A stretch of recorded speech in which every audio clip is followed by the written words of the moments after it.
The White House has said that U.S. President Donald Trump is not abandoning efforts to pursue peace in Ukraine. Well, pushing back against claims that he has disengaged from the war. White House Press Secretary Carolyn Levitt stated that she was not tracking any scheduled calls with Russian or Ukrainian leaders at this point. But however, Trump remains committed to exploring diplomatic solutions to end the war. I'm not tracking any scheduled calls at this point in time.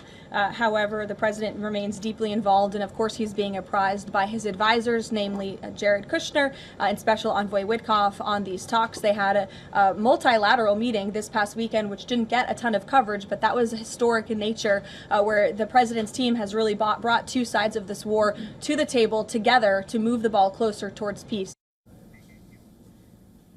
The Kremlin has said that it's too early to draw any conclusions on trilateral talks, and the statement comes days after the first round of Russia-Ukraine-U.S. talks concluded in Abu Dhabi without a peace deal.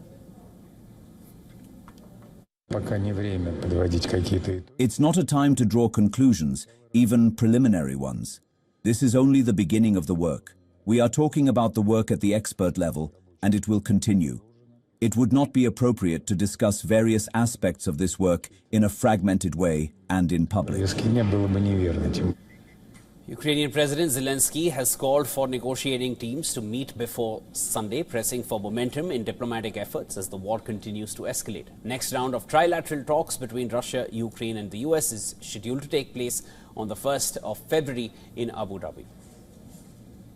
За довгий час був знову формат з американцями та For the first time in a long while, there was again a format involving the Americans and the Russians.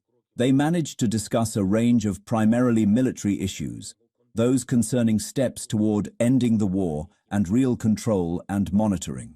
There are issues that need to be prepared for the next meeting. зустрінуться ще раз в неділю. Germany's foreign minister hit out at Russia, saying that it is testing resilience and resolve of Europe and its allies every day. He further accused Moscow of using hybrid tactics to undermine European security, including damaging undersea cables, disrupting GPS signals, spreading disinformation, and operating a shadow fleet in Baltic Sea region. In a separate development, Hungary Prime Minister Viktor Orban has said that Budapest will summon Ukraine's ambassador accusing Kiev of meddling in Hungary's elections. Orban, who has kept close ties with Moscow, has repeatedly rejected European Union aid for Ukraine, and this new move is expected to further escalate tensions between Hungary and Ukraine.